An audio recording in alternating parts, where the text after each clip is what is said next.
Hello বন্ধুরা, কেমন আছেন আপনারা সবাই? আবারও চলে আসলাম মাখানোর নতুন একটি ভিডিও নিয়ে। তো বন্ধুরা, আমার ভিডিওটি আপনাদের কাছে কেমন লেগে থাকে অবশ্যই কমেন্টে জানিয়ে যাবেন। আজকে আমরা করব কমলা মাখানো। চলুন সম্পূর্ণ ভিডিওটি দেখে আসি। তো প্রথমেই আমরা কমলাটি ভালোভাবে পরিষ্কার করে ধুয়ে নেব। এরপর খোসাটাও সুন্দরভাবে ছাড়িয়ে তারপর আমরা একটা একটা করে কোয়া করে সবগুলো এড়িয়ে নেব। তারপর মাছ বরাবর সবগুলো কেটে একটি বাটির মধ্যে উঠিয়ে তার মধ্যে আমরা স্বাদ মতো লবণ এবং পরিমাণ মতো মরিচের গুঁড়া দিয়ে ভালোভাবে মেখে নেব।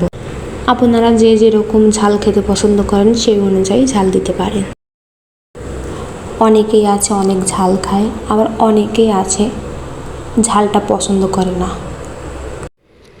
তো বন্ধুরা, এই কমলা মাখাটা যে এত টেস্টি হয়, আপনারা বাসায় একদিন মাখিয়ে খেয়ে দেখবেন, খুব টেস্টি। তো আমার ভিডিওটি যদি ভালো লেগে থাকে অবশ্যই ফলো দিয়ে পাশে থাকবেন। ধন্যবাদ।